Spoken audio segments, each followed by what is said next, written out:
So thank you very much for that. All right, let's go ahead and get started. We are already 6 minutes into the 12:30 time frame for this meeting.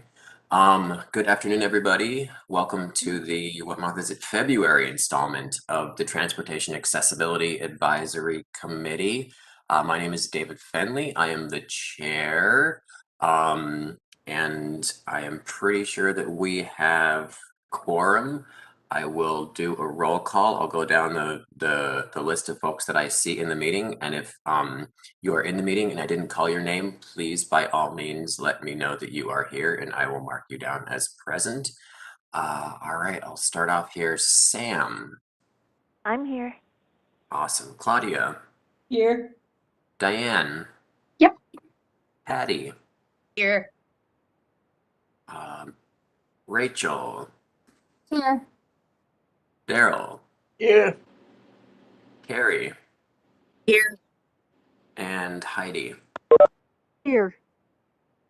Did I miss anybody? TAC members. Is the number ending in 29, is that you, Doug? Nope, that's not me. 612, phone number ending in 29. 612-219-7929 is Jeff Baines. All right, Jeff. There we go. I'll take that as you are here, Jeff. Perfect. I had trouble getting on today. I don't know why, but it wouldn't let me in. Well, you are here now, and that's what makes me happy. Did I miss any other TAC members? All right, perfect. Now that we have a quorum and most people are here, I would entertain a motion to approve the agenda. So moved, Claudia, I will approve. Second it. All right, so I have Claudia moved and then Sam seconded. I will do a roll call vote. If you approve the agenda, say aye. If no, nay. Yes or no works too. Sam? Aye. Claudia? Aye. Diane? Aye. Patty?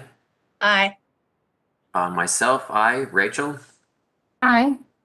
Daryl? I'm trying to pull it up right now. Aye. Carrie?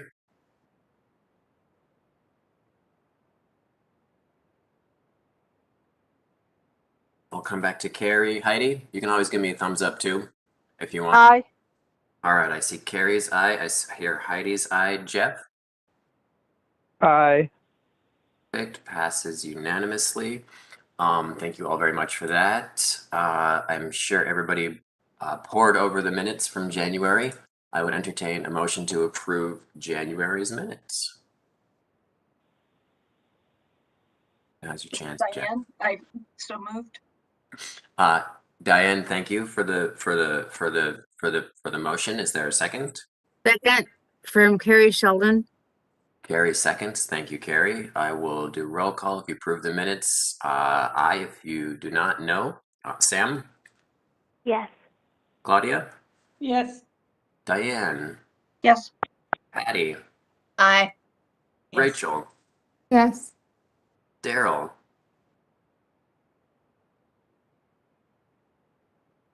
Thumbs up works too. Tip your hat. I'll take that as a yes. Aye. Sorry. Thank you, Daryl. It's all good. Carrie?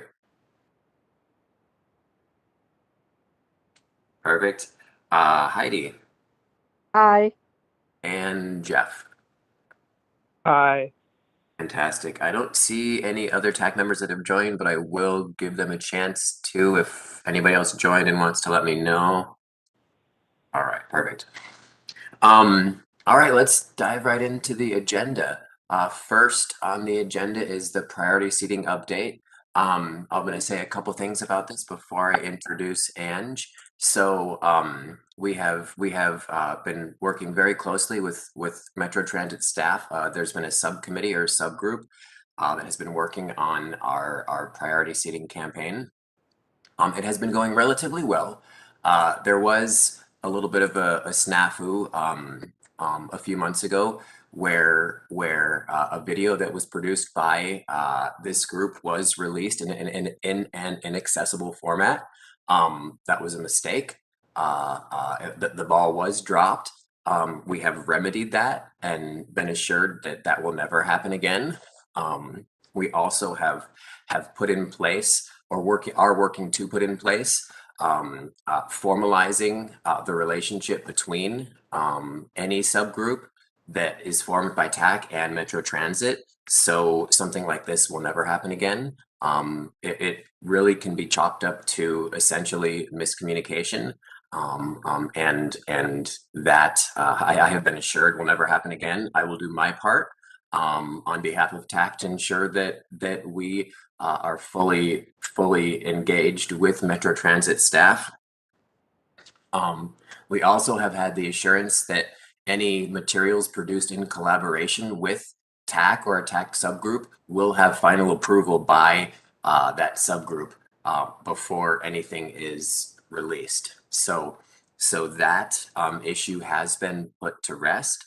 The subgroup will continue meeting and producing materials related to the priority seating campaign that we are currently working on. And now I would open it up to Ange to give us an update on where we are. I think we're going to watch a couple of videos too. But Ange, by all means, please take it away. Thank you, David. I really appreciate your time, and I appreciate everybody else's help with this project. Going over a little bit with what David had shared, there was an internal internal miscommunication. Something was released that wasn't supposed to be released. They chose the wrong video. We're working on steps, but we've made some changes to the point of moving forward. Metro Transit's marketing and creative team are now going to be instituting audio descriptions and closed captioning on videos moving forward that are publicly released. This is a big step. I want to call out and give thanks to Guthrie, who helped formalize the information, and Creative Services has adopted it. In the meantime, since we're working on the priority seating videos, we took some of the footage from that and instituted it into some of our how-to videos that were created, so that priority seating and those of the accessibility communities are represented in the how-to ride videos for bus, light rail, a new accessibility video. The old video was from 2016 and needed to be put to rest because things have changed. And I'm going to highlight 3 of those videos that came up. Now, keep in mind that these videos are actually Metro Transit videos that updated it, but we wanted to make sure that this community was included in that. So some of the video footage that was taken when we were originally doing the priority seating videos was used for these videos to demonstrate how we all engage in public and how we should be a larger community. Does that sound good to the rest of y'all? So Yep, sounds good. So Jason was kind enough to help me with this. So Jason, if you could play the first video.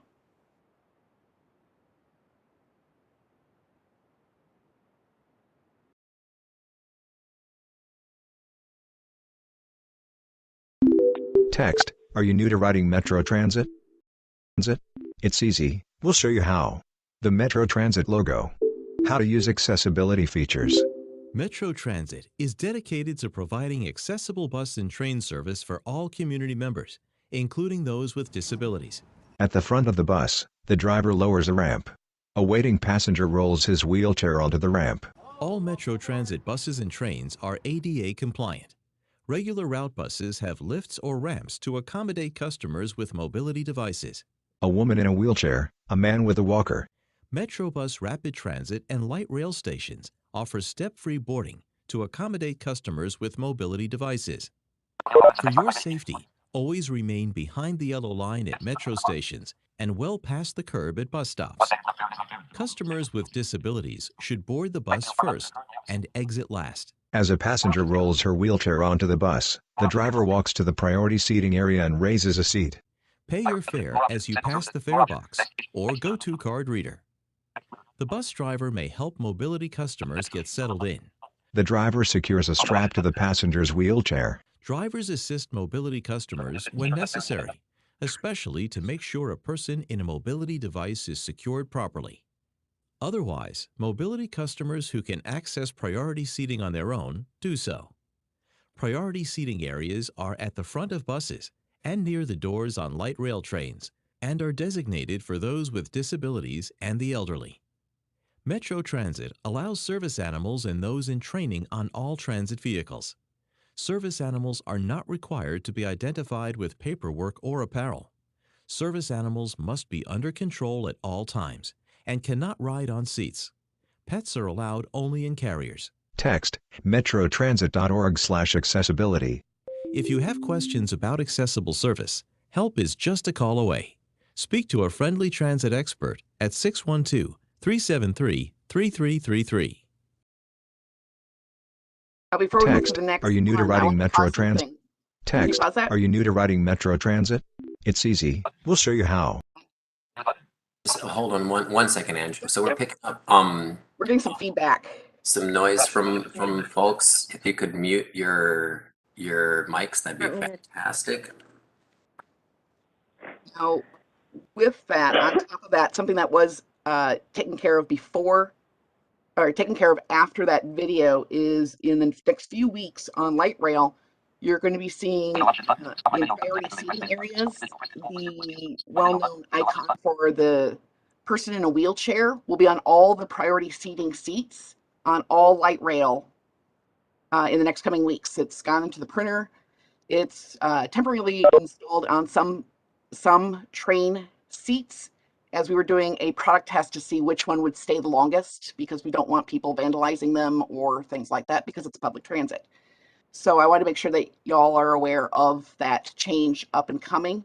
Takes time because I'm sure all of you are aware, with COVID, there's a lot of shortages for installs and printing and things like that. So any questions regarding that video in particular? And this is Sam Jasmine. Hi, Sam. Go ahead, Sam. I do have questions on, I can't remember which one. I apologize. I had viewed these, and are these already released? These are released because they are Metro Transit products. The I old understand. video, But what the things that I noticed on these videos, that I believe you're probably going to play the three that I viewed.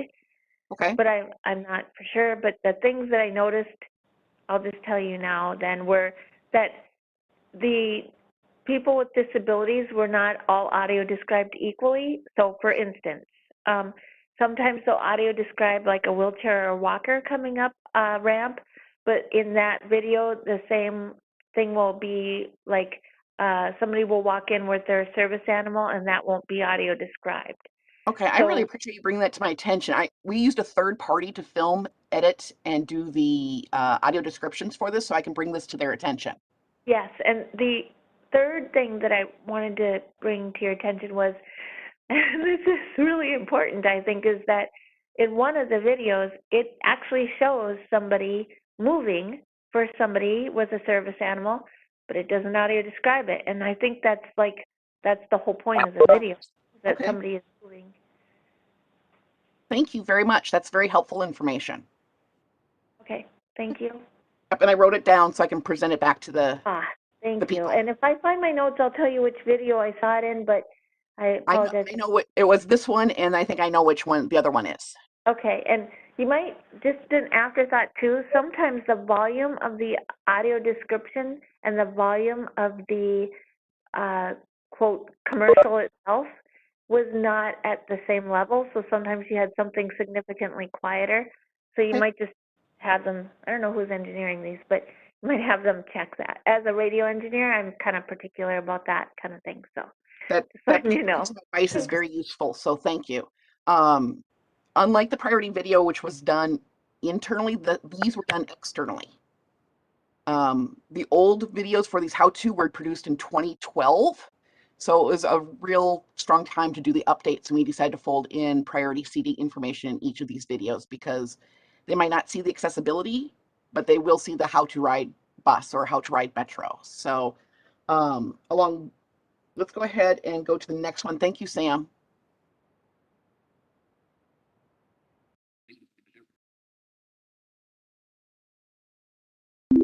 Text, are you new to riding Metro Transit? It's easy, we'll show you how. The Metro Transit logo. How to ride the bus. A bus pulls into the I-35 West and Lake Street station. Metro Transit provides dozens of bus routes across the Twin Cities to get you where you need to go. As the bus pulls up, make sure it's the one you want by checking the sign above the windshield or by asking the driver. Good morning, Route 32B to Rosedale. Please be at the station platform at least 5 minutes prior to the scheduled departure. Always have your fare payment ready before the bus arrives. Please allow customers who use a mobility device or have strollers to board first. You can pay your fare in coins or dollar bills, but remember, no change is given. If you pay in cash, ask the driver for a transfer. For the fastest way to pay, use a GoTo card or the Metro Transit app. Transfers are built in. Transfers allow you to ride for up to 2.5 hours. Once you've paid, find a seat, keeping in mind that the seats closest to the driver are priority seating to be used by customers with disabilities or the elderly. If all the seats are taken, please grab a strap on the overhead bars to secure you while you ride. Text, requesting a stop. Watch the scrolling sign at the front of the bus to see upcoming stops. You'll also hear announcements of transfer points. A few blocks before your stop, signal the driver by pulling on the yellow cord, pushing the red button, or touching the yellow strip by the window. Make your way to the exit and please leave through the back door if possible. That allows customers to board faster. metrotransit.org. If you have questions about riding the bus, help is just a call away. Speak to a friendly transit expert at 612-373-3333. Logo, Metro Transit. Text, are you new to riding Metro Transit? It's easy. Let's pause that. Similar ones, I still have the notes that Sam provided. Was there any comments regarding that specific video? Well, this is Heidi.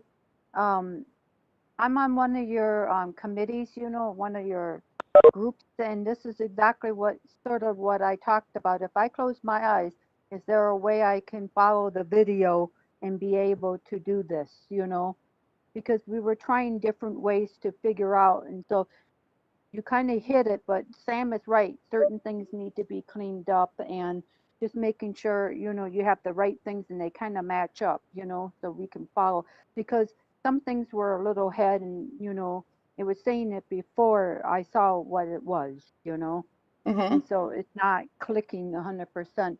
And then, do you have this in different languages? Because I see all kinds of people from around the world riding our buses, and they don't follow best practice that you're trying to teach. The So language, the foreign language translation is still being discussed. Okay, because that needs to be talked about, because I see a lot of people who really don't need, the handicap seats just sitting there because it's convenient, and it could have been for somebody who truly do need it. It's just something to think about. One of the challenges we have is, what do I want to say? Based on our research, looking at past videos we've translated, it gets like 6 views over the course of 3 years. And so people who need foreign language translation are not looking at those videos. So we did the background research. Back on that, then do you do that in advertising or do it on the website so they have something, in their language to help them? We have actually translated sections of our website. Plus, there's also Google Translate. So if you do speak a different language, you can access your language or the website. Yeah, because there might be people with disabilities that are learning English, but this is a good way for them to learn, transit way of thinking, So I just thought to bring that to your attention. Thank you. I really appreciate it. It was actually a really good comment. And Claudia, I want to address your question. You said this video did not show folks with disabilities on the bus needing accessible seating. It didn't. We did mention that it is reserved for those that are disabled, but using the same footage over and over again kind of puts it into a draw. So that was more of a decision by the video editors. The person seating on the bus I myself am disabled. I just have an invisible disability. I have good days and I have bad days. Yeah, I guess it didn't show the visible disabilities that need that seating. It showed Daryl going up the ramp, and that's as far as it went. Okay, well, I'll make a note of that. I don't know if that will get changed, I'm being honest, but I'll take that into consideration and share that with the third party. Thank you. Thank you. This is David. I did pick up that it was mentioned, I think, twice in the video that the priority seating is for folks with disabilities. But yes, you are correct. Claudia did not have an image that showed that. But in the priority seating video, it does go over that. Yes. I we can I think on this exact issue, TAC members, we can maybe hash this out offline so we can continue on here. But it is a good observation, Claudia. I appreciate that. And if anybody wants to chat about that, feel free to reach out to me. And does anybody else have comments about the second video?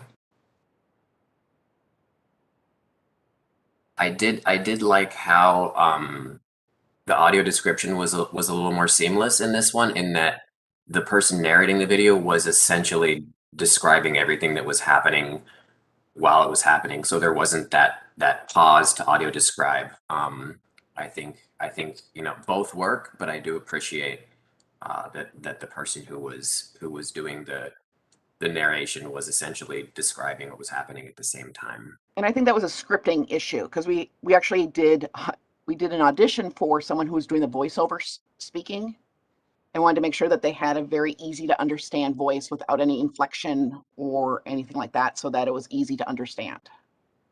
And that is true. It showed how as someone can take the strap if there's no seats, all that stuff that was more easier for them to understand. So that was good. Yep, thank you. And then we'll show one more video because I don't want to take up everybody's time. Before you do that, I have a question. Yep, I don't know who's speaking. This is Ken. I'm sorry, Oh, I can't Ken. find Go my ahead, Ken. Ken button. Yeah. So typically, when videos are made, there is the source video, which is the one most people look at, which has captioning but is not audio described. And then there's a second version, which is the audio described version. So that requires two different spaces to hold those versions. Are we thinking about just offering one video, which is inclusive of the audio description and captioning, or giving people the option of which one to watch? Actually, that's a really great question, Ken, and I appreciate you bringing it up. On our revised accessibility page on Metro Transit, which I have to call out thanks to Doug and Guthrie as well, because they went in and revamped a lot of the language on there. Both sets of videos are listed on that specific page for priority seating and accessibility. Moving forward, and this requires some discussion from the group, is the regular video with the closed captioning will be seen, and then below will be a link saying, for an audio description version of the video, please click here. Now, if there's an issue with that, this is a good time to talk about it because it has not been implemented yet. Because I want to hear Ken's opinion on this. I'm very curious. Please keep in mind, I'm doing a lot of education Sure. on behalf of the TAC to the creative team and things like that, because they don't understand. They don't have family that are disabled or anything like that. So there's a lot of trying to explain and show perspective that a lot of them don't have or never have encountered. Sure. Thank you. Yeah, so off the top of my head, I think we have a couple of opportunities here. So it's always been historically that there are separate videos, one for those that are interested in audio description and one that is not. If we're really following the spirit of the ADA and the spirit of equal accessibility, this is separate but equal. And that's typically not embraced by the disability community. So there could be an argument, a strong argument made that we should be putting forward one video which is inclusive for everybody. And we're doing a couple of things. We're introducing the fact that audio description exists to users that don't know what audio description is. I doubt that very many sighted people would even realize that they're listening to an audio described track. They would just understand better because there's more to listen to. But I think that would be a good argument could be made that we are modeling the behavior of providing one inclusive video as opposed to providing separate but equal videos. That would be my bend, and I would lean towards having one video.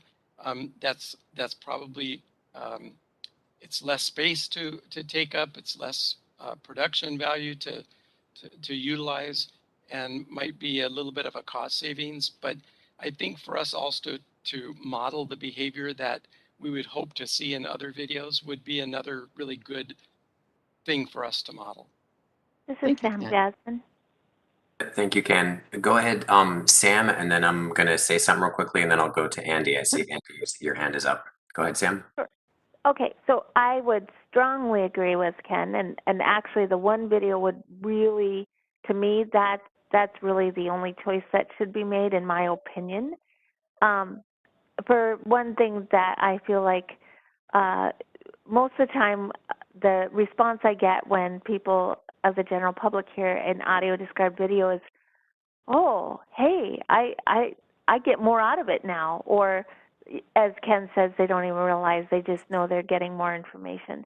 But the other thing is, in the future, if things get released, that there's no confusion, and if they're released publicly, it always should be released with the idea that you don't know who's listening publicly. It could be anybody with a disability or without. And so to be accessible for all, that's what you would do. Thank you, Sam. Thank you, Sam. I see you put your hand down, Andy, but you did type your comments into the chat. I'm happy to read that. But if you want to talk, you can. I can address this as well. So Andy put in the comments, there are people with sensory disabilities who find audio description distracting and difficult to process. I think this is true in a situation where it's an afterthought to the video. So the video is produced, and then the audio description is laid on top of that, where, you know, it's kind of choppy and it comes in with a different voice. I think if you compare the two videos we just saw to each other, the first one was an example of, I think, Andy, where you're right, where folks with sensory disabilities could affect them. The second video, where it was incorporated into it was seamlessly incorporated into the narrator. And I think Ken and Sam, I'm on board with both of you. You know, one video, I don't think that there's a legal mandate for that, but I think that it is a best practice, and it is disability rights to not be to separate but equal. So I'm on board with you two. I mean, in the long run, frankly, it will just save time and money too. If you incorporate things from the beginning, you have one video, it's not an afterthought. But Andy, your point is well taken, and I would entertain other comments from TAC members as well. So perhaps a great solution from combining what Ken, Sam, and Andy had suggested is that instead of using AD as in like a hired service, because that's what Metro Transit has to use to have it, is just have it as part of the script. So it's just one voice, one volume moving forward. Is that what I'm getting from everybody? I'm asking a clarifying question so that we're all on the same page. This is David. If it's properly described, then yes. Okay. Because I can share that with our copywriters moving forward. That's kind of the challenge we have, is that there's an educational time that happens. The AD is new to us. We're implementing this moving forward. We're hiring a third party, and we appreciate everyone's patience moving forward. Yes, you all know this. Yes, you've shared this with past Metro Transit people. I'm acknowledging that. But with Doug's help, Guthrie's help, and mine, we're actually moving forward in that direction. Does that make sense? Yeah, and this is Ken. You know, that is the best practice is if we can incorporate into the script all of the visual elements that are being utilized in the video itself. That's the perfect solution. Then Yep, I there's think no so too. need. Then there's no need for that audio description. But when there's video or visual things being implemented that don't get talked about or identified in the script, that's when it becomes necessary to have equal communication and equal meaning for all those that watch. I also think one other option, which is also a best practice, is we could always publish the transcript for these videos as an alternative to those that find the video, whether the described version or not, is too confusing because it has too many words, too many pictures, and someone then can read the transcript as an option. That's another best practice that can be used. I'll leave it at that. Thank you. This is Heidi. I have to say this because no one's mentioned it, but I know I've been around doing different disability things where the deaf community will probably have their say in this. So we have to make sure that the, you know, transcript, if I'm saying it right, you know, the words that come on the screen match up with what you're talking about correctly. And, you know, if they cannot, you know, hear or, you know, understand any of it, but the picture matches what they're reading, you know, and it flows across the thing. Like right now, as I'm talking, there's words on this video that we're having today, and it's not perfect, but if you can get it close to perfect, that would be awesome, because then other people can learn, and everybody, and sometimes people need that reading because it helps them follow the voices, and other times they just want to turn it off and focus on the voices. So if you got options, please put those in. So everyone needs are met, you know, in one way or another. So Ken gets what he wants, and Sam gets what she wants, and then I get what I need because I don't read well, you know. So, you know, I can turn it off, or I can focus on certain parts of the video in ways that I can process with my brain. So think about people who don't process very well, but they might take it in like a billion different ways. And then there's Ken, and then there's Sam, and so on down the line. So keep those in mind. Thank you very much, Heidi. Yes, Heidi, those were good comments. Did anybody else have any comments? Was there one more video? There is if we have time. We were pushing up against our next agenda item. How about we show it, because it's probably only a minute or two long, and then It's about 2 minutes. And I think our feedback has been really good on the previous two. It'll probably be similar feedback on this one, but let's show it. And then if there's anything glaring, we'll speak Text, to it. Otherwise, Metro Transit. Are you new to riding Metro Transit? It's easy, we'll show you how. How to ride Metro lines. Metro Transit provides faster, more frequent service on its Metro Bus Rapid Transit and light rail trains. Here's how to ride. A man waits at a Metro bus stop with 2 machines beside it. All Metro lines have stations with ticket machines and real-time information signs. A train passes another on a Metro track by a station. Passengers queue behind a studded yellow line on the edge of the platform. For your safety, while waiting for your bus or train, stay behind the yellow strip on the platform's edge. Digital displays provide ETAs and information on the incoming trains. The next trip sign will tell you when the next bus or train is due. Plan to be at the station platform at least 5 minutes prior to the scheduled departure. A man using a ticket machine at an outdoor station. On Metro lines, you pay for your fare before you board. Inserts a dollar bill. A separate customer inserts a card. Presses a green start button. If you are paying by cash or with a credit card, you need to buy a ticket from the ticket machine at the station. A woman takes a printed ticket. It is valid for 2.5 hours from time of issue. A man in a wheelchair pulls up to a tap pad by the track.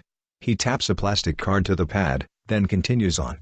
If you're using a go-to card or pass, simply tap it to the reader near the ticket machine. A train stopped at a station in an urban center.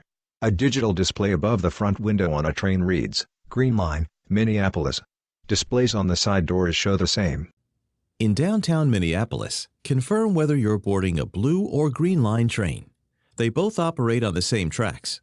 Check signs on the side or front of the train to ensure it's the right color. A woman in a wheelchair boards the train. A couple gets up from their seats and the entire row folds up, providing a handlebar and space for the wheelchair. When the bus or train pulls to a stop, board through any door and take a seat, noting that a priority seating section is reserved for disabled customers and the elderly. A loop strap hangs from the ceiling. If no seats are available, please use the straps hanging from the overhead bars to secure your ride. A policewoman checks tickets. A woman shows her on her smartphone screen. Transit police officers may come through the bus or train to verify that you have paid your fare. Another woman hands her a printed ticket. Have your ticket, transfer, GoTo card, or Pass or Metro Transit app ready to show to the officer if asked. 2 more passengers in motorized wheelchairs board the train.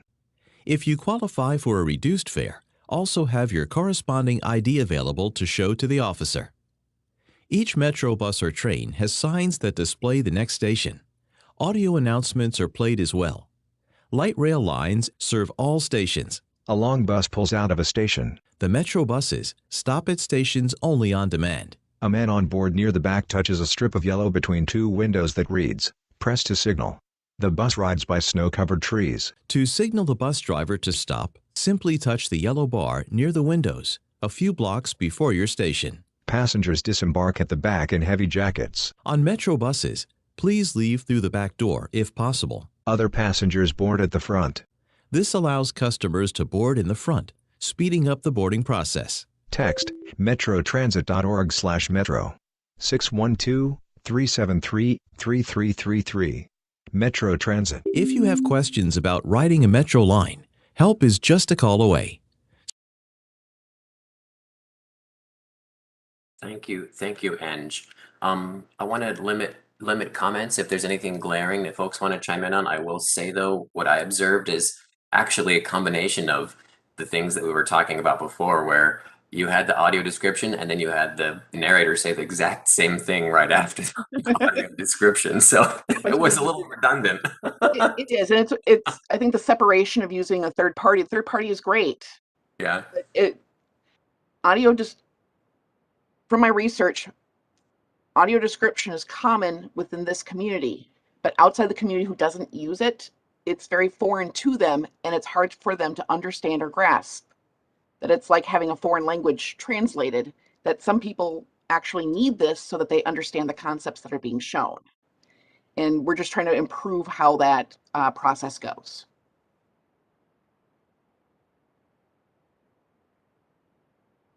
And we still, this is Heidi, and we still need to work on matching those things up, because I would hear him say it, but then the picture didn't match it.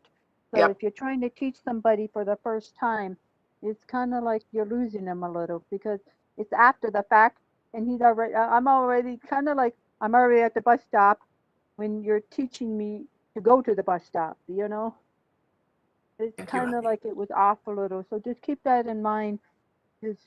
That will throw some of the people with processing off when they're trying to figure out ABC 1, 2, 3. And I think it's more than 5 minutes. I think you should be there at least 10 minutes, because you don't know if the bus is going to come early. You know, you didn't give a lot of wiggle room, you know, because in Minnesota, you never know. So you just want to prepare yourself, and maybe you could talk about that when you do your videos, you know, like, you know, make sure you have all your information and make sure you're there in plenty of time. Because 5 minutes is not nearly enough. I know for a fact.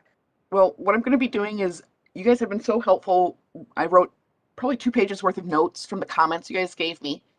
Now, as a note, just to manage expectations, these how-to videos are probably going to stay in place. But I'm using this as a tool to describe to the rest of the creative team how we should do moving forward. Because I know that other things that are coming up are videos on how to use our online tools, which will have audio description also added, like for Next Trip, using the app, things like that. And so knowing this, we can actually improve this process even further with, you know, a single voice script and things like that. Are you going to do one for calling the transit too, and how to use some of that stuff for people who... You mean Metro Mobility?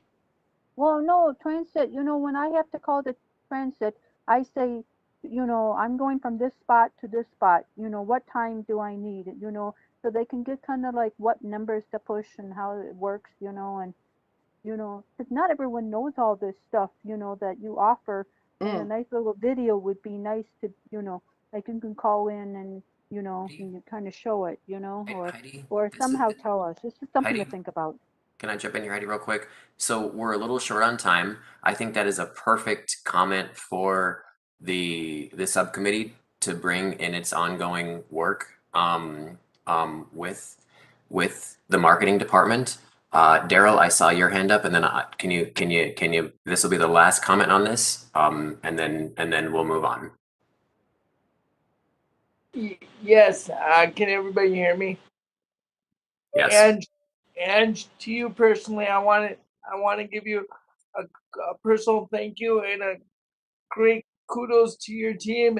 And I know I've been hard on you a little bit as the process goes forward, but I do want you to know that I look forward to improving this process, and the fact that you're there, and the fact that you have a couple good colleagues beside you that are working along with you to implement what TAC does expect going forward. If you're choosing to work with us and collaborate on videos or even a larger campaign such as what we chose to embark on, I'm glad you're there, and I look forward to what comes out of it. So I want to personally give you a thank you, and continue encouraging you to work with us, even though it's difficult at times.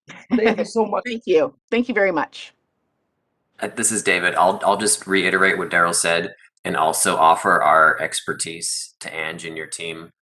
It's good to have somebody who's an advocate in there, Ange, allowing the information from us flow to your folks at marketing. But you can always reach out to us for we have a ton of expertise, a lot of different disability experience here. So at that, again, thank you, Ange, and Yep. we will move on to the I'm next. not on any more of the agenda, correct? No, you can. Okay. I actually have to go. I have a doctor's appointment I have to head off to, but thank you all. You'll have a good one, all right? Thank you. Thank you. All right. Thank you. So next Thank up, you. next up we have Council Member Chambliss to give us an update on the police work group.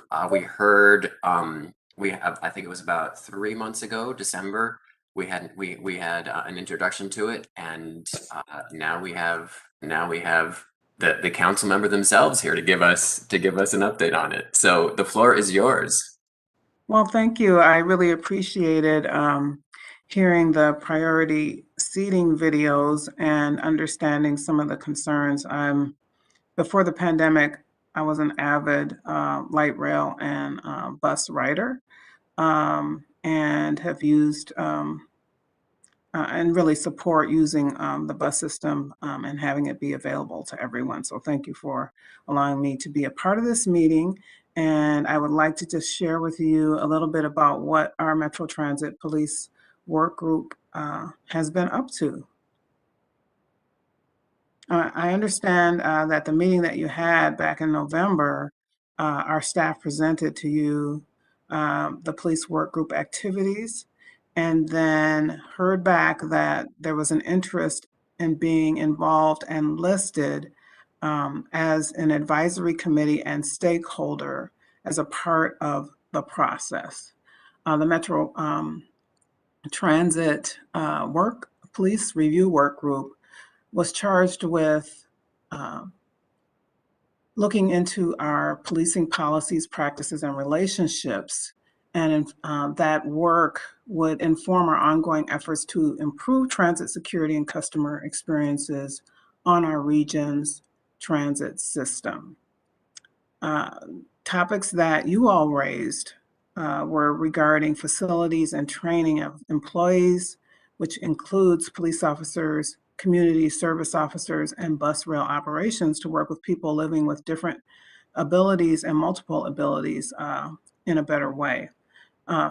In terms of facilities, improving the lighting for safety so that people can see better where that is needed, and questions about when facilities are open or locked. So, you know, you don't get stuck or stranded somewhere and then not have operations working as expected. So we really appreciate the feedback that we received from that meeting. And I want you to know that when we conducted an extensive community engagement effort before our police work group even started, we talked about addressing pedestrian crossing safety and consulting with people of different and multiple abilities before installing safety features and accommodations. And we also wanted to continue to convene and engage the riding community by utilizing the community planning committee that we may form as a recommendation of this group afterwards to ensure that riders' voices are heard in the design of a safe transit system for everybody. Next slide.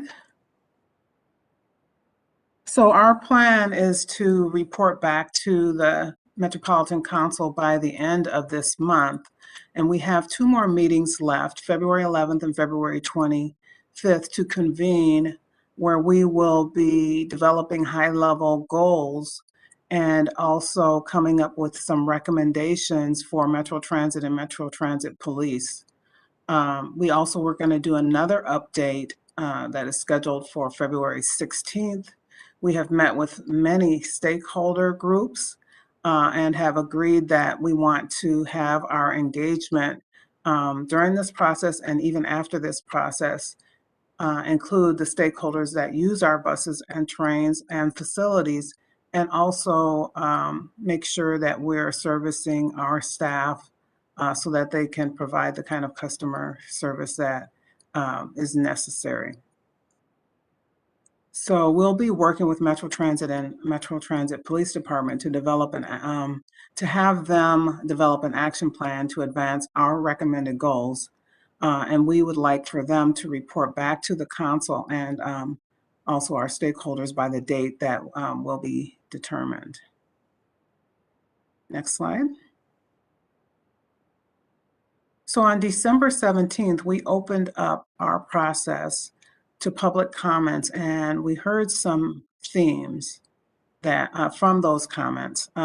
Just keeping in mind that these comments are not all inclusive of all of the issues and concerns of our stakeholders, but this was what came out of the public comments, that transit policing is an environmental justice and racial justice issue, that acknowledging that systems across the country are grappling with similar issues, and Metro Transit should draw on best practices from other agencies in dealing with problems and opportunities.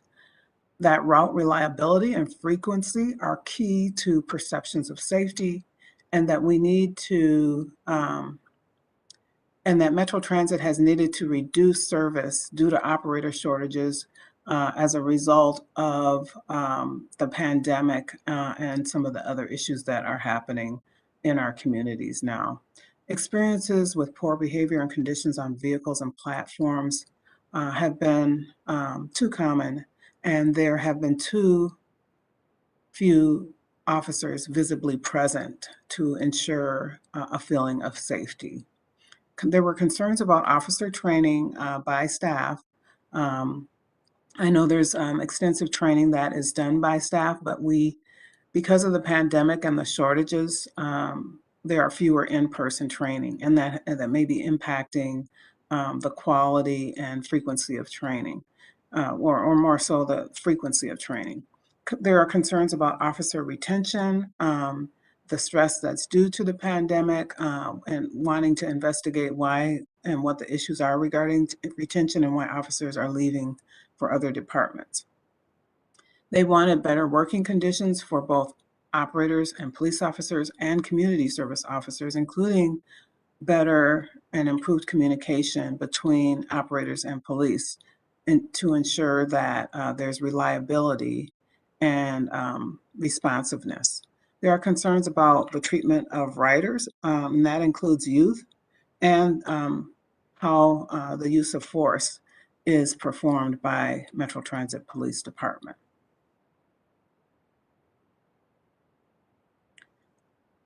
Continuing on with public comments, there were concerns about resource allocation and the use of MTPD's budget, where and how officers are deployed and how is that tracked to ensure better reliability and consistency and quality. Considering other conditions when improving safety, such as equitably distributed, clean, heated, well-lit shelters, impacted the perceptions of safety. And then also conditions about fare enforcement and recommendations and considerations on reducing transit fares so that more people have opportunities to ride the bus. And there were issues with administrative citations for fare evasion and utilization of resources where we're having police officers conduct fare evasion issues versus community service officers or other authorized personnel. There was a request for more effective and frequent public engagement and communication amongst all stakeholders, including at the county and municipal level, and a need to bring community lived experience into our policy making efforts and practices. There was a lot of discussion about our community service officer program and the need for more ambassadors and trained personnel, some supporting the general direction of unarmed personnel who could put more focus on customer service, connecting people to services, and de-escalating situations. The expansion of CSOs might be a step in the right direction, but some said that they're only available mostly to people on a law enforcement track. So looking at how to incorporate and expand that CSO program was an item for consideration. And concerns about CSOs carrying weapons by some, and concerns with the MTPD officers being armed on the light rail. So not necessarily having consensus in that arena, but it did come up in the public comments. Metro Transit, they said, needed to provide more information on the program goals and performance for CSO officers.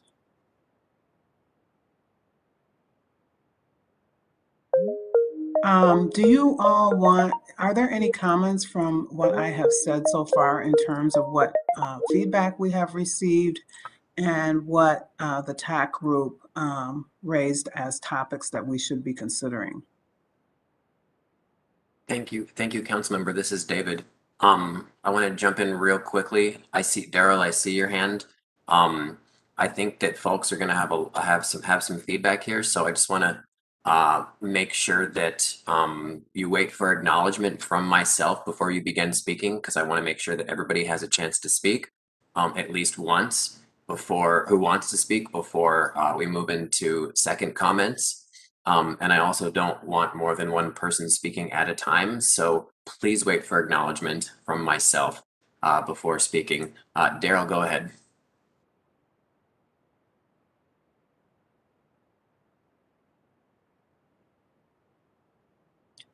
Thank you, Council Member.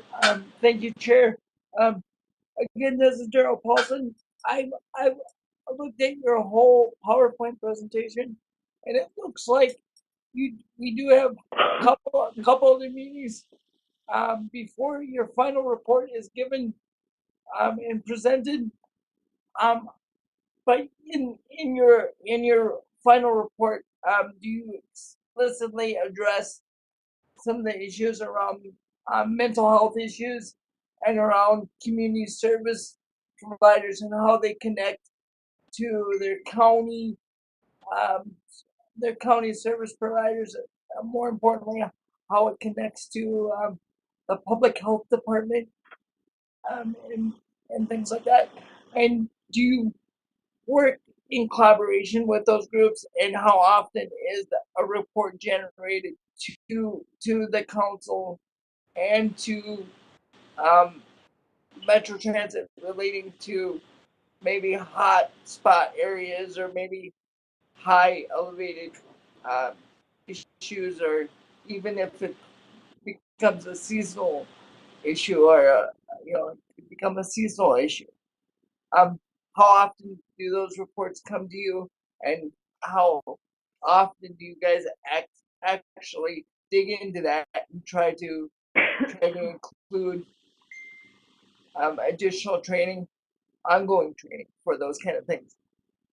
I know that was a lot, so you can either answer as much as you want or as little as you want, and I can take our conversation offline at some point. Oh, sure, Daryl, those are really good questions, all of which have been addressed and discussed in our work group. First of all, the final report will include the feedback that we received on connecting to county resources. It did also include quite a bit of discussion about some of the issues that are occurring on our trains and buses, including people who may have drug addiction issues or mental health concerns, and how we are addressing that and handling that. And then also connecting to other service providers did come up, including county at the county and local levels, and even nonprofit agencies who are working to support us with handling those issues on our light rails and trains and buses. So yes, that is going to be part of the final report and the comment data in the report. And then we did talk about hotspot areas, and that really directly ties to how our staff are managing resources and how they are identifying where the hotspots are when we're trying to manage resources with unfortunately limited staff. So that will be a part of our reporting. And we did talk about the frequency of getting data and information from staff so that Net Council and our stakeholders can respond and reply. So thank you. And I'm open to talking with you further afterwards if after this meeting. Yeah, absolutely. I'll give you my contact information, or I'll put it in the chat a little bit. But one or you can send me an email too at Met Council too, in case I can't grab it. one follow-up caveat to that is that the county pours a lot of resources into providing TAP assistance or to providing go cards to folks in the community. So what I'm suggesting is you lean on the county a little bit more, and you tell them to tell you what those numbers are and where those spots are, and then we can target specific areas and specific resources to those areas and see if that would improve it. I mean, I think the county bears a lot of responsibility here because of the financial resources that they play with transit dollars. Okay, thank you. So, Thank you, Sam Daryl. Jasmine? Heidi, I see Heidi's hand up, and then I'll go to Sam. And then I want to go back to Councilmember Chambliss and let them finish the slide deck. So go ahead, Heidi, and then I'll come to you, Sam, okay? Let's kind of piggyback on what Daryl said. Some of them are low income or homeless people too, and they might have multiple different problems. And I've seen, in certain areas that like hotspots where they like to, so you might want to put some of that data or figure out how you can fix some of that, or how the policemen can help, whatever you can do, because it's a combination of what Daryl said, and it's a combination of what I said, that some of them are low income or homeless people too, and because I've seen it on West 7th Street, just so you know. And it's getting to the point where it's getting out of hand, just so you know. So if you can look into some of that, and with what Daryl was talking about, we could accomplish a lot maybe. Thanks for that feedback. Help. Yes, it does help, Heidi, and thanks for that feedback. We have discussed homelessness as a social issue, as well as limitations and issues with folks that are low income. And that's why some folks did mention about either lowering fares or eliminating fares. So all of that feedback has been captured. This is not just lowering the fares. This is more like they're making homes at the bus stops, and they're doing different kinds of activities that are not appropriate. Like I wouldn't bring a child to certain bus stops just because I know what they might see, and I don't want them starting to emulate it or do things that are not appropriate. You know, like pick up language or whatever. I've seen some things that are not appropriate. It's just something we need to start talking about, and if you want to really make a difference, you know, at certain hot spots. Okay. Thank you. You're welcome. Thank you, Heidi. Sam, go ahead. So mine is just two things. Number one, just to piggyback on what Heidi said, I had gotten several comments during the thick of COVID time with that in regards to the cleanliness in bus seats regarding people riding all day, or et cetera, and wondered if you guys were looking anything about that. But the other thing was, did I hear right that you said that there was a concern about officers being armed, and was that because they would be or they wouldn't be? I'll wait for your answer. Okay, thank you. I believe it was Sam. Yes. On the cleanliness of bus seats, particularly with light rail, one of the first suggestions that I made when I came on the Metropolitan Council was to switch from having the bottoms of the seats being cloth and having them changed to something that's easier to clean, like plastic. And so there was an investment made to put a plan in place to remove all of the cloth seats on the light rail and change them to plastic.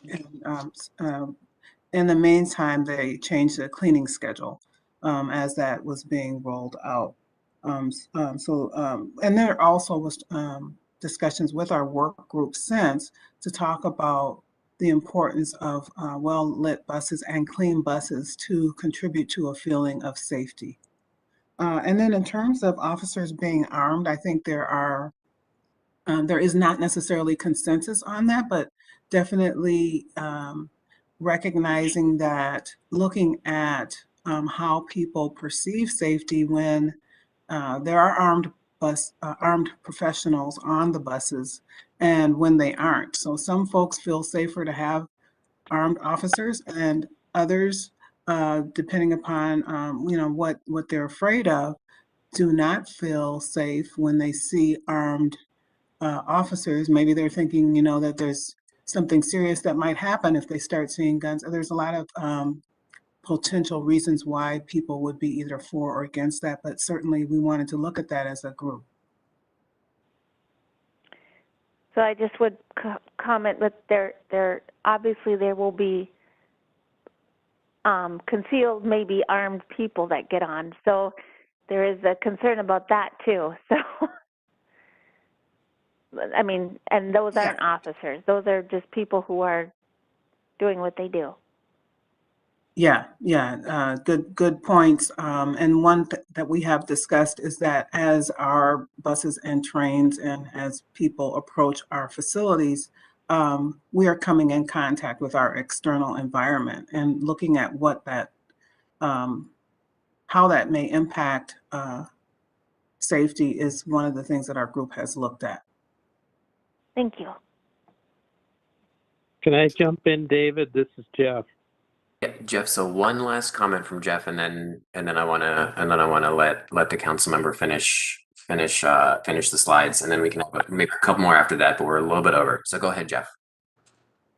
Just on the officer retention issue, I'm very concerned about this issue in regards to the metro area as a whole. As you know, they're having trouble hiring police in Minneapolis. The officer retention issue, the city of Roseville is offering $5 more an hour to police officers, 3% pay increase, COVID bonuses. this is a complex issue, I understand, in terms of staffing, but is there any movement in the legislature? What's the Met Council doing in terms of funding for this? Because I think it's going to become more and more of a crisis. Good point. Well, we're in the process of collecting information through this review right now and looking at what the best approaches and recommendations are to resolve some of the issues, and definitely officer, and not just officer retention, but even bus driver retention.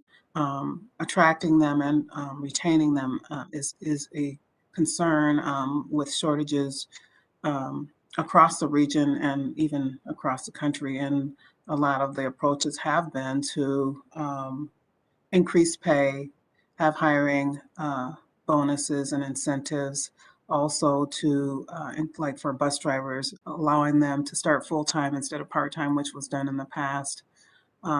So we're definitely looking into that issue as a part of our police review, but it was these were issues that were addressed even prior to the police group starting up.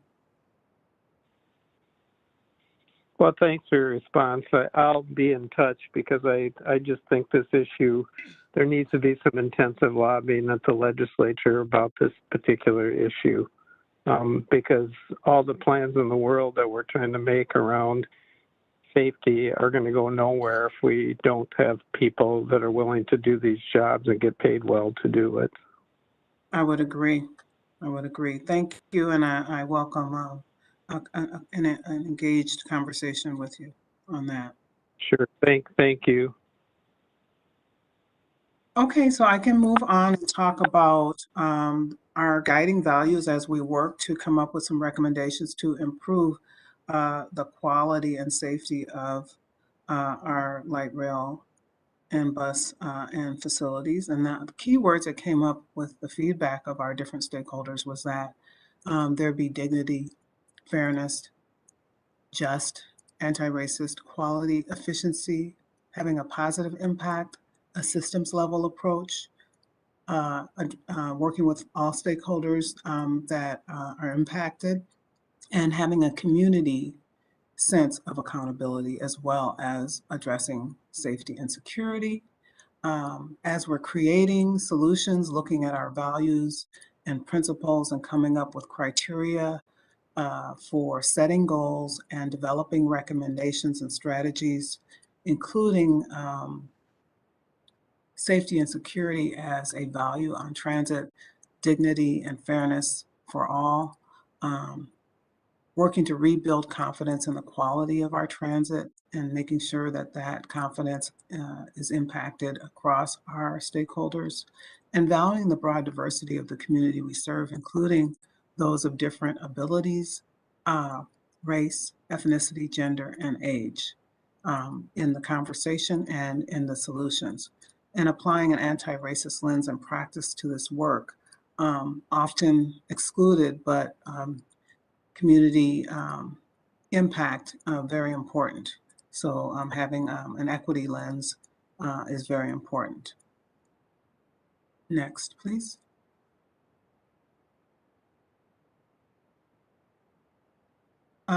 We also talked about accountability and decision-making as we move forward, and that requires mutual accountability as well as engagement with our community, recognizing that the roles of council members, Metro Transit, and MTPD leadership and its external partners are important to these decisions, including ensuring an open and meaningful dialogue between the chief, the Metro Transit leadership, and the council. Stakeholders are the key to our success and to building strong service and into building strong recommendations, both internal and external stakeholders. We want to be responsive to the feedback. It's not enough to just accept the feedback, but we need to follow best practice, best public participation practices, and follow up to let our stakeholders know what was done with their feedback and the actions that will be taken as a result.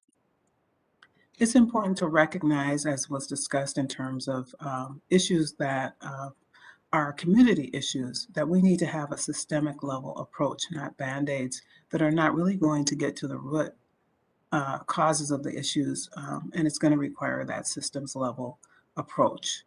We want to ensure that any recommendations we put forward have positive impacts and aim to reduce the negative impacts on our key community stakeholders, and consider that we get and use our resources efficiently. And that includes making sure that we have the number of officers and providers, service providers that are needed, and also the dollars to support the needs and to address any issues or concerns.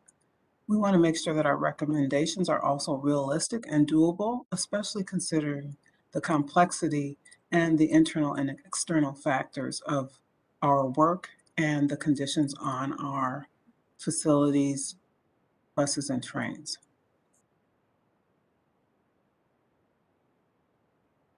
Moving to the next slide. So as we're approaching our feedback and getting to the stage of setting some high-level goals and recommendations, there were some clear themes that said that we should provide a quality transit experience for all through an anti-racist, equitable, and inclusive approach to transit safety, security, and policing, and that we can address systemic issues by fostering community relationships and partnerships, both at the county, local, and in many cases, the community level, demonstrating responsive leadership and accountability throughout this process as we address issues, recognize gaps and opportunities, and then setting some goals that we can send to our Metro Transit Police and Metro Transit leadership to come up with some strategies based on the data and information that we've collected from this process.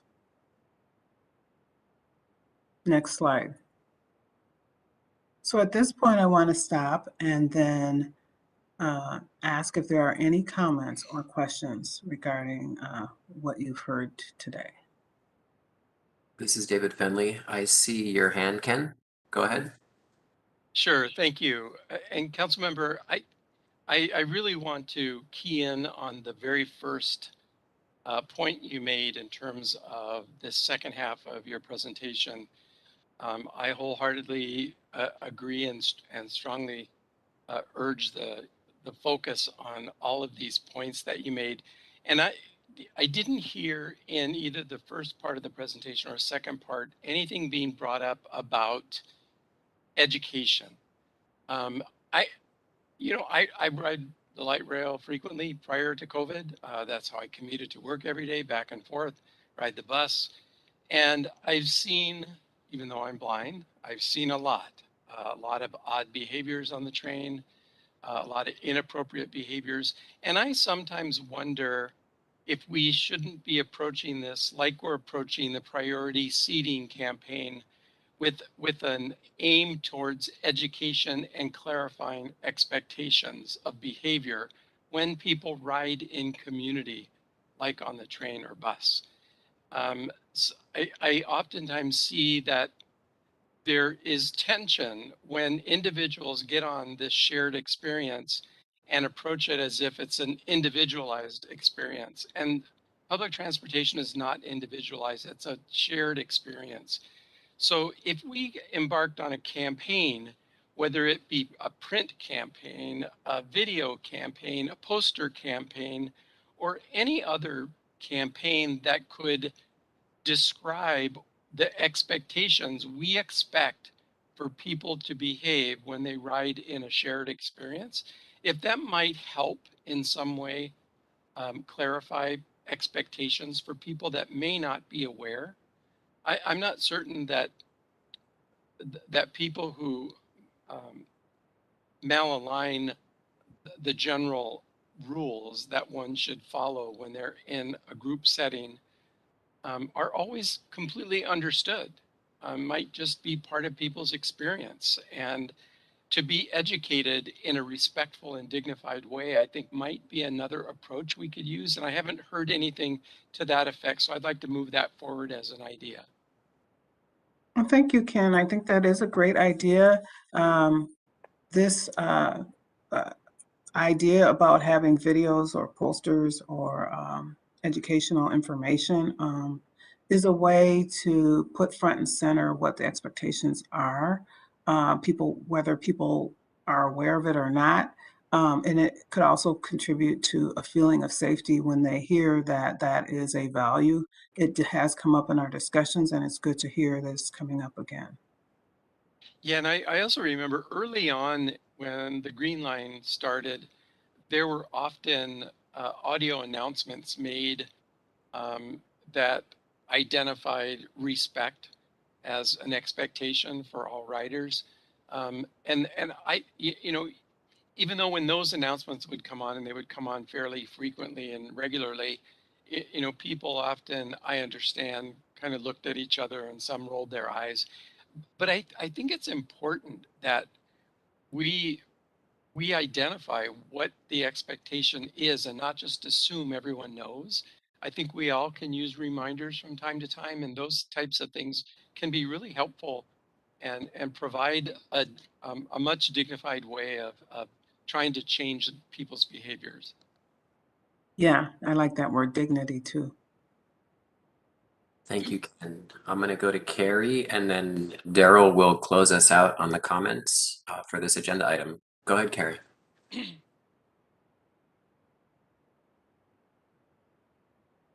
You are still muted. There you go. I'm sorry. I thought I pushed mute unmute. I saw that you had dates for the next 2 working group meetings, and I could have sworn that I said that I wanted to be on that committee, but I don't recall getting any information about any working groups. Has there been anything that I missed?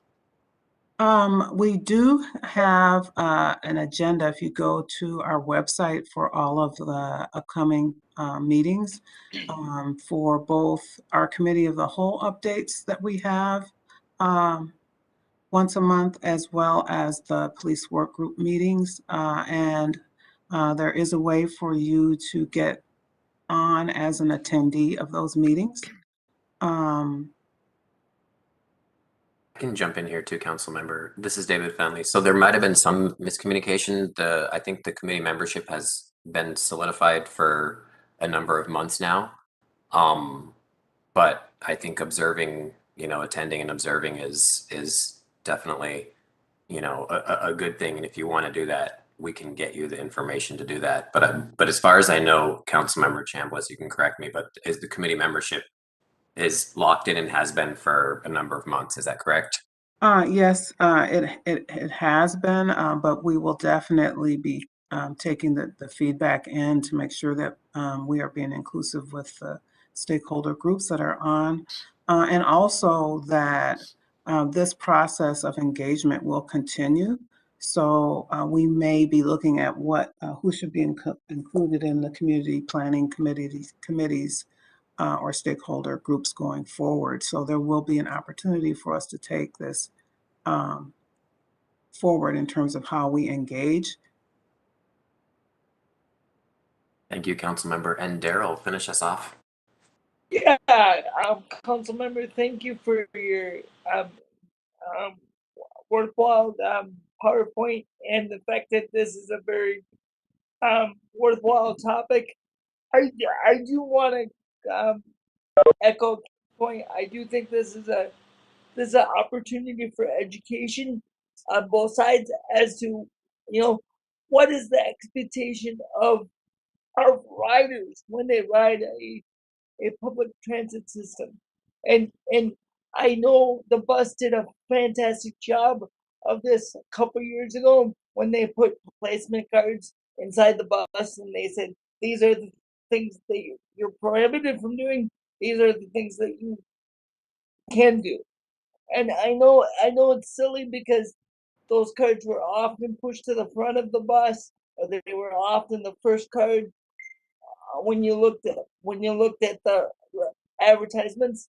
But actually, for people that are coming into our city and people that don't ride the bus as often as some of us do, it's a good reminder for everybody to know that yes, there are expectations when you ride a public transit system on both sides, and if you want a clean, reliable, safe transportation system, it starts with you guys keeping it. It starts with the customers keeping the area clean and being able to use the recyclable bins or the trash cans that are there. And if they're not there, then it goes to Metro Transit. Let's place some recyclable bins there, some trash cans, so that the public understands that we expect them to keep that area clean and act appropriate when using our services. I mean, I think it's an excellent campaign that we could embark on together.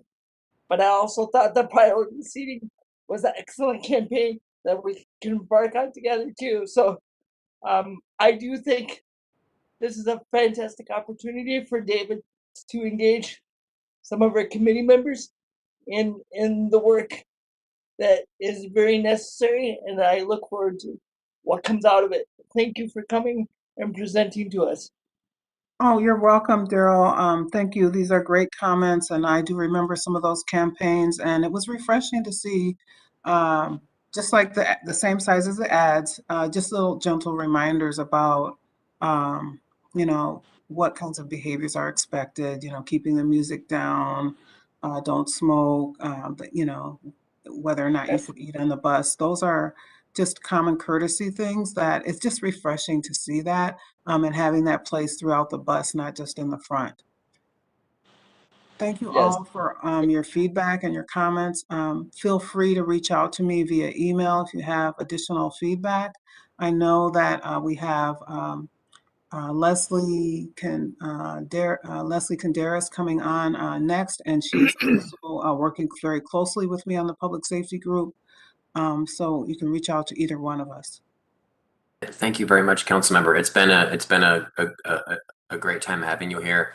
I absolutely love the comprehensiveness and the aspirational views of this work group. I'm going to forward you a little bit on the disability justice movement. You might have heard of it. Members of this group might have heard of it, but I think it will align very nicely with some of the points that this work group has made. That being said, I think you did provide a great segue into our next agenda item. Can I say one thing? Someone liked what Ken said, but Ken can't see it, so I wanted to say. Heidi, if you can do it in 10 seconds, yes. No, I just wanted to say that someone liked Ken's comment, but he can't see the hand clapping. Hey, Thank you, thank Heidi. you all. Thanks for the I wanted opportunity. you to know that, you know, because you were having a good dialogue between each other, and someone liked it as they were talking. That's great. Thank you. And I will talk to you guys later, and open to hearing back from you as well, David. All right. Bye, Councilmember. Have a good day. You as well. All right. So we have Selena and Leslie. Apologies for making you wait. But I promise I will not rush you. I will adjust the agenda, the rest of the agenda items to give you all the time that you need to present to us. So take it away. All right, Chair Fenley, TAC members, thank you for having us. I'm just going to briefly introduce Selena in this next item. You might recall when I was here in January, I was talking about some recent staff changes at Metro Transit, and one of those changes in mid-2021 was hiring Selena Martina as our Transit Equity Senior Manager here at Metro Transit. Selena came to us from Minneapolis Public Schools, where she served as the Executive Director of Engagement and External Relations. And before that, Selena actually worked for the council in the Regional Parks Department as their first Parks Ambassador. And part of why hiring Selena back in late June of last year was so important is it really was a milestone and kind of a culmination of several organizational changes we've made over the last couple of years to really try to elevate the equity work within Metro Transit and ensure that our equity manager and staff have meaningful influence over our work at Metro Transit. So while Metro Transit has had an equity team since about 2015, really bringing Selena on, having her established as a senior manager is really designed to help Metro Transit leadership and employees embed equity into our everyday policies, practices, and procedures. So Selena's here to give you more of a flavor of what she and her team are working on. And I know we're both really interested in getting your feedback and thoughts and just continuing to think about how we can partner together more effectively. So with that, I would like to turn it over to Selena, if that's okay. Thank you, Leslie. Can you hear me? Yes. Yes, we Great. can hear you. Good afternoon, Chair Finley and members of the committee. My name is Selena Martina. I'm the Senior Manager of Equity and Inclusion at Metro Transit. I use she, her, hers pronouns. I am in my mid-40s. I'm a Latinx woman. I wear glasses and my hair is light brown. And thank you again for making space for me to get introduced and share a little bit about the work that I'm, being part of here at Metro Transit. We have a PowerPoint presentation that I like to use. There you go. Thank you. So, it can help me structure what I have to share with you this afternoon. So I like to start by saying that equity and inclusion is a key core element in our strategic plan.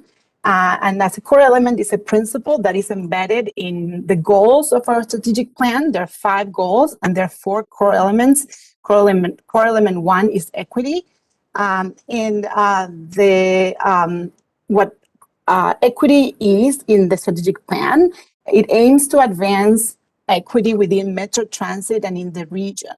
And it focuses on these different strategies: capacity building, equitable and inclusive practices and processes, really having a robust internal engagement and engaged workforce, and identifying and measuring relevant metrics that relate to equity and assessment. And at the end of the presentation, I'll be soliciting your input and feedback on this last point of sharing an understanding of what transit equity is to Metro Transit and to our community.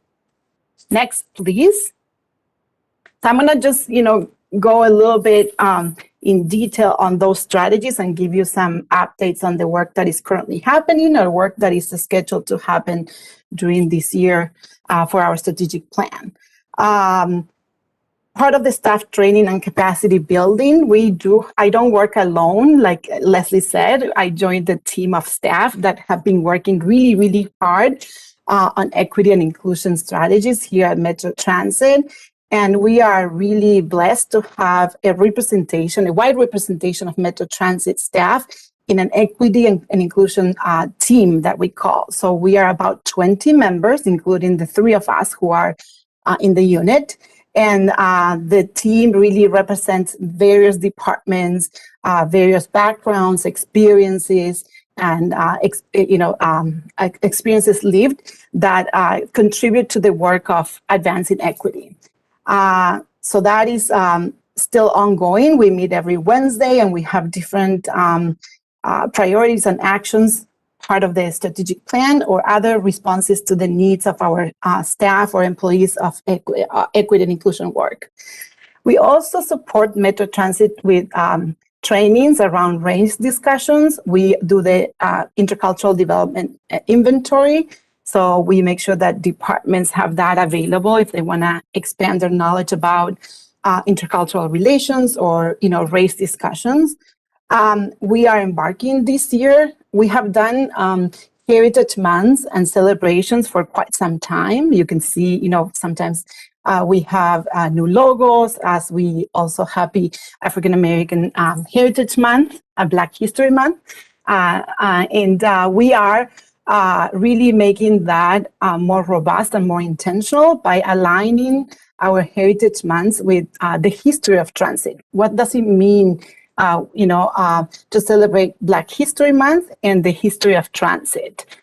So we're doing that internally as we go around different facilities and engage with staff members who have been here for quite some time to tell us, their experiences when they started, how it has changed, some of the practices that have changed to make Metro Transit more welcoming and inclusive. And we also do build capacity by being very intentional in equity and inclusion to partner with bus, rail, and Metro Transit Police Department in their onboarding. So as they onboard new members, new staff members, we, are intentional to introduce equity and inclusion, the work we do, who we are, and how, they can be supported as new staff. Next, please. So other strategies in the equity and inclusion work are improved practices and procedures. Part of doing equity work and inclusive work, that to make it really relevant, you have to make it system-wide, and the work has to be intentionally. So departments have to be involved in examining their practices, their procedures, and to make sure that they're fair, equitable for our staff and our riders. So some of the examples of, and this is work that is currently happening, but certainly we are moving forward to do deeper examinations of, our budget practices, how we make decisions, that to make sure that they have equity lenses. But examples are, we are expanding on the amount of employee resource groups that we have. We started, with Pride and Advancing Women in Transit. I think they were both launched pretty much at the same time. And now we do have more employee resource groups. We have a BIPOC, Black, Indigenous people of color group that is establishing, and we are also forming an ability/disability. They're still, working on the name group for our staff. We also really want to, part of the strategic plan is to make sure that we are responsive to customer service and to, riders first. And that, examples of that is the work on better bus stops that really look at the gaps of experiencing of our riders, accessing adequate bus stops. And we put some effort to correct that. We have piloting apps that support our communities, disability communities, or the Blind community with wayfinding. So we're piloting that. And we continue to strengthen programs like TAP, now that has more than, I believe, 7,000, more than that, riders receiving assistance.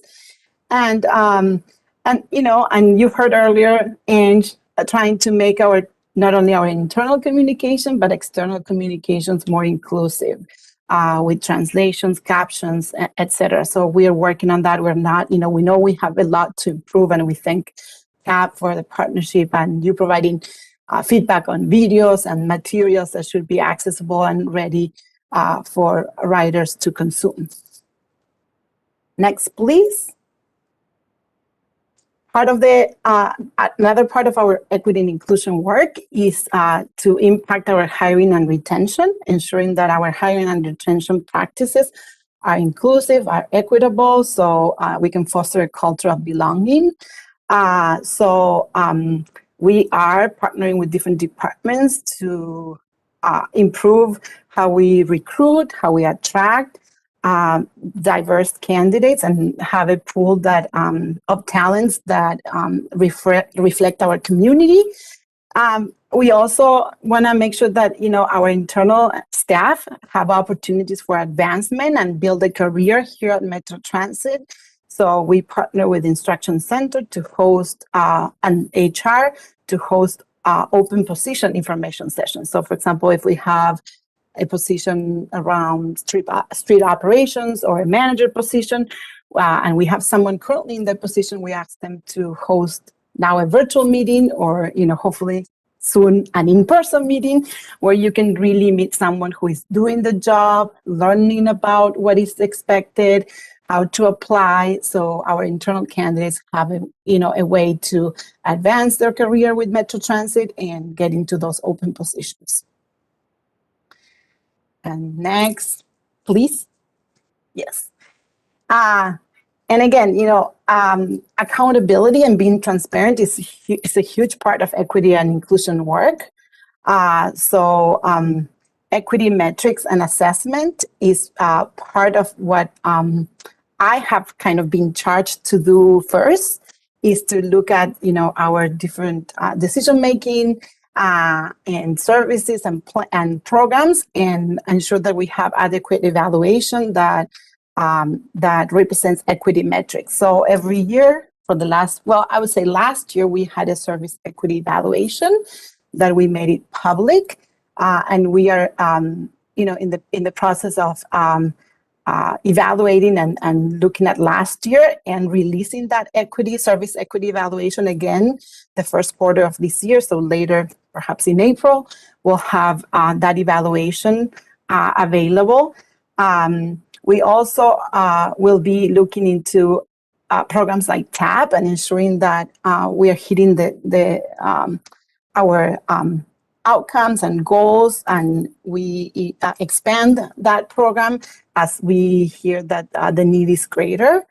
And currently, in the development of our Metro Transit budget, looking into insert equity and equity lenses and toolkits to make sure that our decisions around budget and resources go to those that need the most. But part of this equity metrics and assessment, a lot of time, we really cannot evaluate something that we don't all agree about, right? So defining and finding a shared understanding of transit equity has been what I've been working on this past 4 months.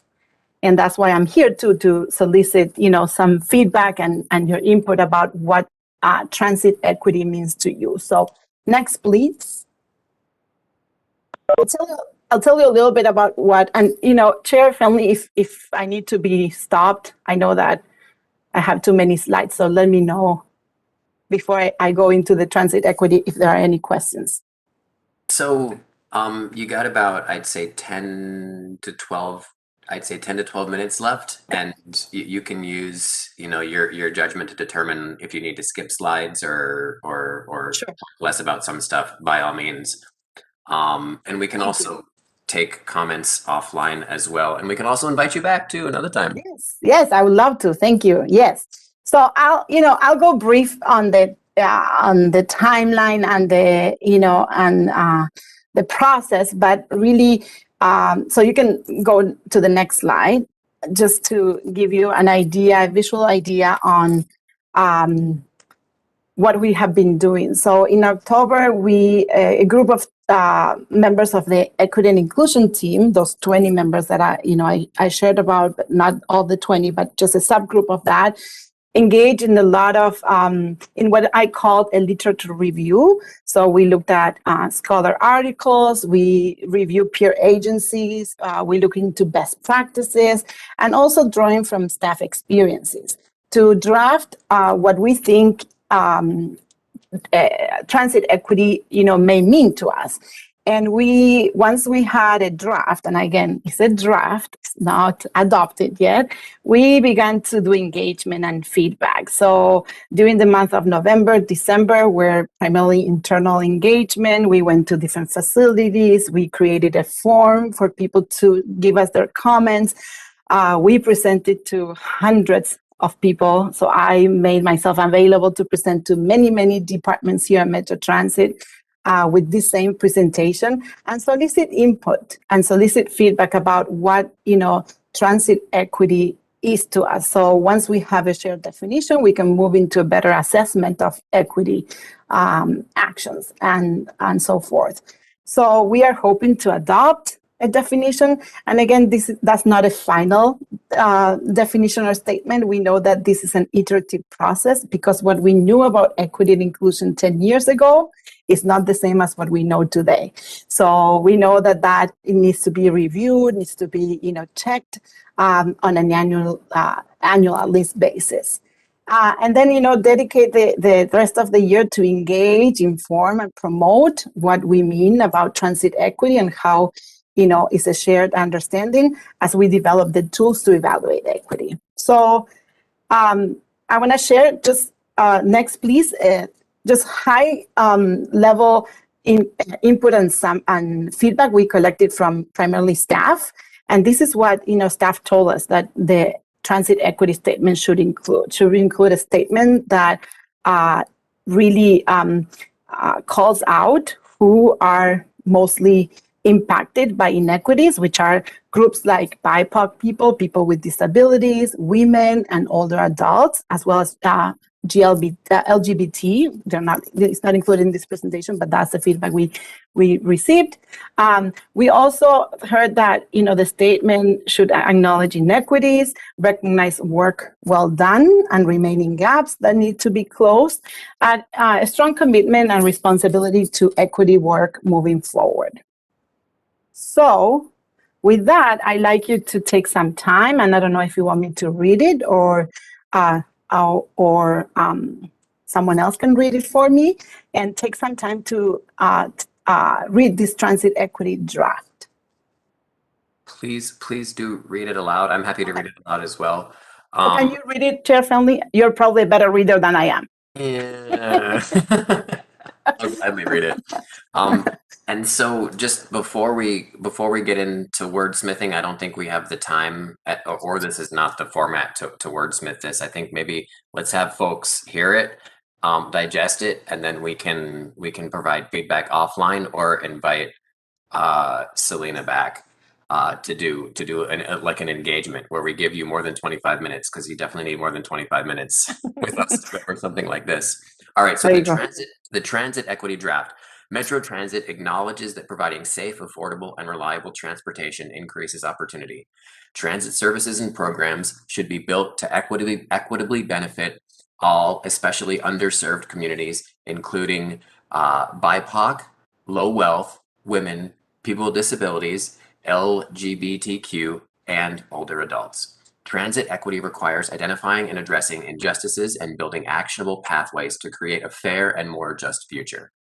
Metro Transit is aware that transit decisions can impact the ability of underserved communities to find and keep jobs, reach medical care, access educational opportunities and affordable housing, and develop and maintain social connections, among other impacts. Transit services and investments can reduce spatial inequalities that contribute to racial and economic disparities. Metro Transit has an essential role and responsibility to examine all decisions impacting our region's access to quality transit, reducing existing disparities, and prevent further inequities by reviewing and revising policies, seeking partnerships with other responsible institutions, and improving planning and operational practices. That's a long sentence. Metro Transit's 2021 strategic plan includes strategies and actions to advance equity within the agency and in our region. And just for your awareness, I was editorializing when I said that was a long sentence. That's not an equity draft. No, that's okay. That's okay. And so along with this transit equity draft and the statement that we are, co-creating internally with all Metro Transit staff, and, again, soliciting your feedback and input, the next slide, if you want to move, it has some key definitions that we thought it would be great to further define that are included in that statement, such as, what do we mean by underserved communities? So those are local communities that have been historically excluded from transit decision making, and benefit while carrying disproportionate burdens. BIPOC, Black, Indigenous, and people of color. Inequities happen when a group or area is serviced, represented, or invested greater than another group or area based on access, power, and/or privilege. and special inequalities is the unequal amount of resources and services that can be accessed depending on the area or geographical location. So that really concludes my presentation today, and I would love to hear, questions, initial feedback, thoughts. Again, thank you for your time. Thank you, Selena. I'm going to just make one or two comments here, and then I'll open it up for members. First of all, if a member wants to comment, please try to keep it short. We are short on time. Please try to not repeat something that was already said. And I do want to give each person who wants to talk one opportunity to talk. I would, just real quickly, I think a lot of people who are not intimately involved in the disability community don't have a broad definition of what disability is. They probably just think, oh, it's someone who's blind or someone who's deaf or someone who uses a wheelchair. There's a much broader community, specifically non-apparent disabilities, where, just because you can't see it doesn't mean it's not there. And I think that having a definition there that maybe isn't as cut and dry as the ADA definition, but I'm myself, and I'm sure other people here are more than willing to forward you something that recognizes that disability is not just, people who use wheelchairs. There's a broad range of folks, and folks can have multiple disabilities too. So at that, I will go to Ken because I see Ken's hand up. Yeah, thank you. And thank you very much for your presentation. I really appreciate the work that's been done thus far. And I would just like to introduce a concept that may be helpful as you move forward through finalizing the draft proposal. And it's a phrase I'm going to take from the disability community historically, that has been used by the disability community and recently is being used by a lot more than just the disability community. But the phrase is nothing about us without us. And I think that simple phrase really identifies addressing equity. You can't have equity in decision making if people are not at the table that are going to be affected. So nothing about us without us, I think, is a really good underlying mantra to have in terms of identifying, have we met the equity lens level? Is everyone's perspective being incorporated before a decision is made? I just offer that as a suggestion, and I think that's kind of a concept more than anything direct or concrete, but I offer that as a suggestion. I thank you so much for your suggestion. And I have to say that in my experience working in outreach and engagement and equity, I have learned that lesson early on by, making mistakes. So thank you very much. And I'm trying to be very intentional and thoughtful about how we move, and processes are very important. How we move these to include the voices that are often and historically marginalized. So thank you so much. You're welcome. Are there any other members who'd like to make comments or have a question?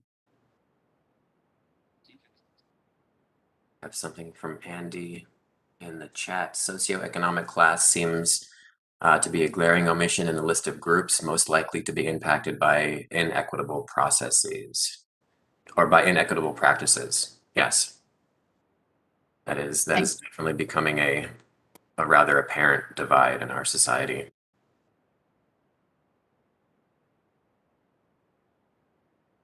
Thank you, Andy, for that. All right, seeing none, we'll definitely, did I hear something? Sorry. No, I just said thank you to Andy. And, it's always, I think that we called out low wealth communities, but it's always, finding the right way to write a statement and not being caught up in so much in the language, but making sure that, people can feel identified is something that I'm looking for. Thank you. Thank you, Selena. And I'm going to include yourself and Leslie when I send Councilmember Chambliss the email, just kind of an intro to disability justice. You might already know what it is, but they do a really good job of incorporating all bodies into the disability rights movement. When I say all bodies, I mean, you know, bodies that have been underprivileged, you know, non-white bodies, LGBTQ bodies, non-cisgendered bodies. So it really focuses on those communities and I think rounds out the disability rights movement. So I'll send you some information on that. Again, you probably already know about it because you're in this job and you do this for a living. Thank you, appreciate it. But it does a really good job of highlighting the fact that, you know, if we're all not fighting for all oppressed groups, then we're not doing our jobs. Because, you know, if folks with disabilities don't get rights, if other oppressed groups don't get rights at the same time. So Absolutely. I'm of that mind. All right. So thank you, Selena. We actually will have time to go over the last few things on our agenda. I thought that those were 3 great presentations, very important. Lots of great information for everybody. I will move on to the updates from our groups. Ken, do you have a Blue Line update? Sure. It's very brief. You don't have to. We have a Blue Line meeting tonight, so I'll be getting the latest update. The latest that I sent you after last meeting kind of will bring you up to speed, and I will update a report if needed, if there's new stuff coming up tonight. But there you go. Thank you, Ken. Chris sent his update just about an hour before this meeting. Daryl, do you have a gold or purple line update? I believe there's no updates at this time, but I will ask that in lieu of my updates, can we make sure that Brooke gets put on our agenda for next month? Yes. Yes, we'll get that on the agenda for next month. We already had a robust discussion of the priority tax seating work group. I will forego my report due to the time constraint. I will now allow members of the public to comment if they so desire. All right. Seeing and hearing none, I will now give members the rest of the meeting to, if they have any comments. Do any TAC members have comments they would like to make?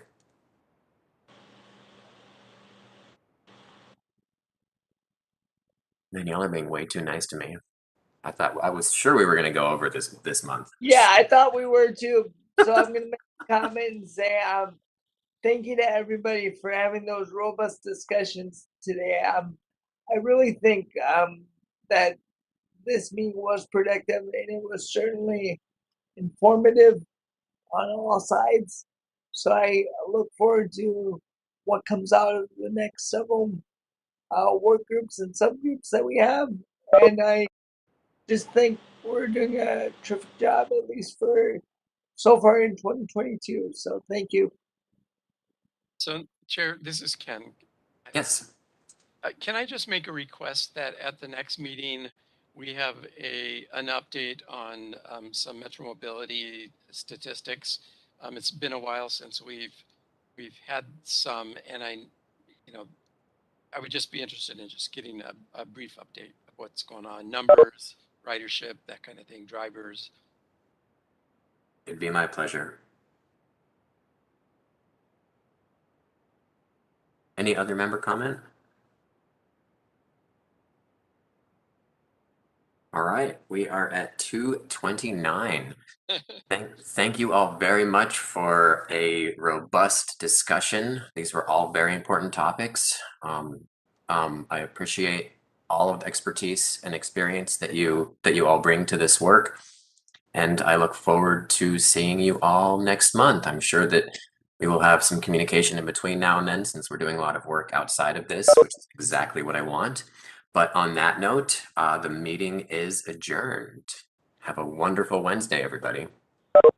Have a good month, everyone. Thank you, everyone.